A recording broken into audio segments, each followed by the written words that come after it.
देखो मुझे तो कुछ समझ में नहीं आ रहा है कि क्या होगा यार। 2 हफ्ते बाद हम दोनों भाइयों की शादी है और शादी के बाद हम दोनों भाई भला एक छोटे से कमरे में कैसे रहेंगे यार। यही सोच सोच कर तो मेरी भी रातों की नींद उड़ी हुई है। अरे बच्चों, क्यों इतनी फिक्र कर रहे हो? मेरी दोनों होने वाली बहुएं काफी समझदार है और बस सिर्फ कुछ समय की ही तो बात है। कौन सा तुम दोनों भाइयों को जिंदगी भर के लिए अपनी पत्नियों के साथ एक कमरे में रहना है। नितेश गौरव की बहन अलका की कुछ समय पहले ही उन लोगों ने शादी की थी। शादी में ज्यादा खर्चा करने की वजह से उन लोगों को अपना घर तक बेचना पड़ा था। अब वो सब एक कमरे और हॉल के छोटे से घर में रहते हैं। शादी के बाद अब दोनों भाई अपनी पत्नी के साथ एक कमरे में कैसे रहेंगे, इस बात की फिक्र उन दोनों को सताए जा रही थी। ऐसे ही समय गुजरता है और आखिरकार दोनों भाई शादी करके अपनी अपनी पत्नी के साथ अपने घर में आ जाते हैं। भाभी, मुझे तो काफी नींद आ रही है। चलिए अब हम अपने कमरे में चलते हैं। दोनों देवरानी जेठानी जैसे ही अपने कमरे की तरफ जाने लगते हैं तो वो देखते हैं कि पूरे घर में सिर्फ एक ही हॉल है और एक ही कमरा। ये क्या? इस घर में तो बस एक ही कमरा है। दोनों देवरानी जेठानी आपस में बात कर ही रही होती हैं कि तभी उन दोनों के पति वहां पर आ जाते हैं। ये सब क्या है गौरव? नितेश, यहाँ सिर्फ एक कमरा क्यों है? दूसरा कमरा कहाँ है? अपनी अपनी पत्नियों के पूछने पर दोनों भाई एक दूसरे की शक्ल देखते हैं और कमरे में रहने वाली बात आखिरकार उन्हें बता ही देते हैं। हाँ, आप दोनों का दिमाग तो खराब नहीं हो गया है? शादी के बाद भला हम सब एक कमरे में कैसे रह सकते हैं? कहीं आप लोग हमारे साथ कोई मजाक तो नहीं कर रहे हैं? नहीं बहू, ये कोई मजाक नहीं है। हाथ टाइट होने की वजह से मैं 2 कमरे वाला घर नहीं ले पाई, लेकिन तुम फिक्र मत करो, बस कुछ समय की ही बात है, जब तक थोड़ा सा एडजस्ट कर लो। सारी बातें जानकर दोनों बहुएं मुंह बनाते हुए उस कमरे में चली जाती हैं और चटाई बिछाकर अगल बगल में सो जाती हैं। एक तो इतना छोटा सा कमरा, ऊपर से इसमें हम 4 लोग। मेरा तो दम घुट रहा है इस कमरे में।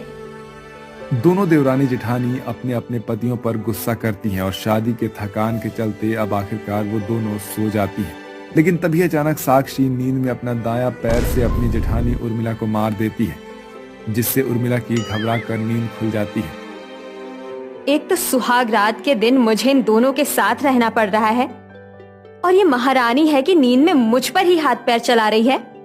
उर्मिला सिराने रखे गिलास को लेकर सारा पानी साक्षी पर डाल देती है, जिससे अब साक्षी की भी नींद खुल जाती है। आपकी हिम्मत कैसे हुई मुझ पर पानी डालने की? बिल्कुल वैसे ही जैसे तूने मुझ पर पैर डाला। अपनी अपनी पत्नियों को यूं आपस में लड़ता हुआ देखकर दोनों भाई उन्हें जैसे तैसे शांत करवाते हैं और वापस सोने की कोशिश करते हैं कि तभी अचानक से दोनों देवर देवरानी में प्यार भरी बातें शुरू हो जाती है। पता है नितेश, मैंने तो प्लान बना लिया है कि हम हनीमून पर कहाँ जाएंगे। पता है, मैंने भी प्लान बनाया है। दोनों देवर देवरानी एक दूसरे को अपने अपने हनीमून प्लान्स के बारे में बताते हैं। उन दोनों की खुसुर फुसुर से उर्मिला की बार बार नींद खुल जाती है। एक तो तुम दोनों की वजह से हमारी सुहागरात खराब हो गई, ऊपर से अब तुम दोनों हमें चैन से सोने भी नहीं दोगे। बोल तो ऐसे रही हो कि जैसे हम तो तुम्हारी सुहागरात खराब करके खूब मजे से सुहागरात मना रहे हैं। क्या हम दोनों की सुहागरात खराब नहीं हुई? और अगर इतनी तकलीफ हो रही है ना, तो कानों में रुई लगाकर सो जाओ। दोनों भाई अपनी अपनी पत्नियों को चुप करवाने की काफी कोशिश करते हैं, लेकिन अब वो दोनों कहाँ चुप होने वाली थी। दोनों देवरानी जेठानी एक दूसरे से लड़ ही रही होती हैं कि तभी उर्मिला की नजर ऊपर बड़ी टान पर जाती है, जिसे देखकर उर्मिला को एक काफी अच्छा आइडिया आता है। अब बस देखते जाओ कि मैं कैसे इस एक कमरे में जेठानी की सुहागरात मनवाती हूँ। सुनिए जी, अगर घर पर सीढ़ी है तो उसे ले आइए। गौरव घर से बाहर जाता है और सीढ़ी को घर के अंदर लेकर आ जाता है और लाकर टान पर लगा देता है और उर्मिला सीढ़ियों की मदद से टान पर चढ़ती है और वहां पर अपना और अपने पति के लिए एक अच्छे से बिस्तर का व्यवस्था करती है। जिसके बाद अब एक कमरे में जहां ऊपर जेठ जेठानी होते हैं, वहीं नीचे देवर देवरानी होते हैं। उर्मिला, लेकिन यार मुझे तो काफी डर लग रहा है, अब कहीं हम लोग नीचे ना गिर जाएं यार। किस डरपोक आदमी से शादी कर ली मैंने। अरे मुझे डर नहीं लग रहा, और मर्द होकर तुम हो कि चूहे की तरह कांप रहे हो। सो जाओ चुपचाप से।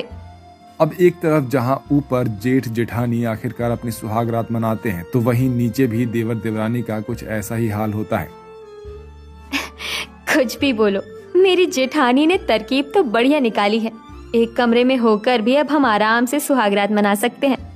देवरानी जेठानी एक कमरे में रहकर भी अच्छी खासी सुहाग रात मना लेती हैं और ऐसे ही सुबह हो जाती है। लेकिन इस कमरे में क्या दोनों देवरानी जेठानी एक साथ हंसी खुशी रह पाएंगी, या उनके बीच तीसरा विश्व युद्ध छिड़ेगा? इसे जानने के लिए तो हमें अब कहानी में आगे बढ़ना होगा।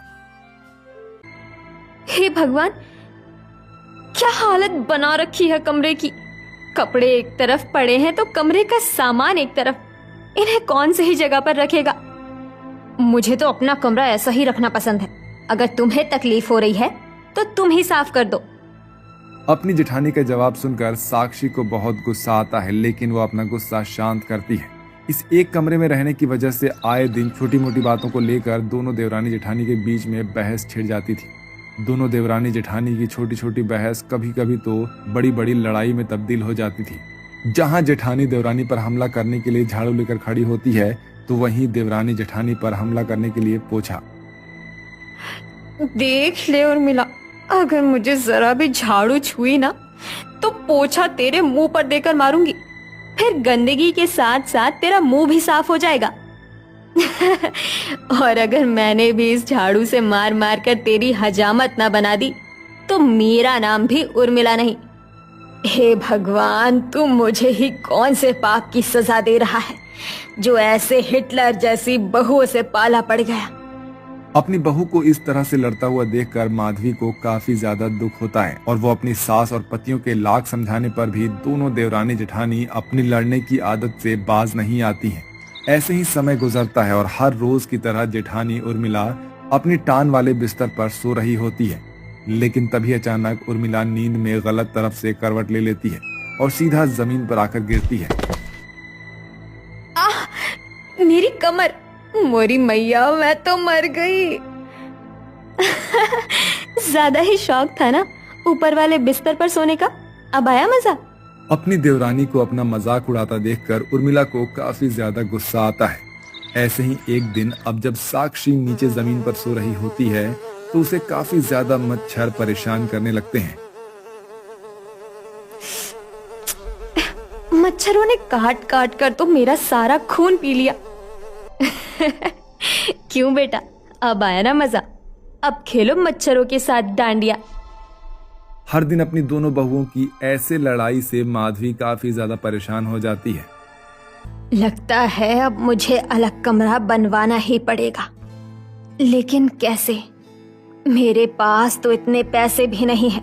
एक काम करती हूँ, मरने से पहले इन्होंने मेरे लिए आखिरी बार जो इकलौता हार बनवाया था उसे ही बेच देती हूँ।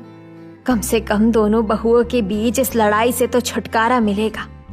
देवरानी जेठानी चुपके से अपनी सास की बात सुन लेती है। अपनी लड़ाई में हम तो घर वालों के बारे में सोचना ही भूल गए थे कि उन पर इसका क्या असर पड़ेगा। ठीक कह रही हो आप भाभी, सच में इतने बड़े होने के बावजूद भी हम किसी छोटे बच्चे की तरह लड़ते रहे। मुझे तो अपनी गलती पर काफी पछतावा हो रहा है। देवरानी जेठानी एक दूसरे से माफी मांगकर अपनी सास से भी अपनी गलती के लिए माफी मांगती है और आराम से एक ही कमरे में रहने लगती हैं।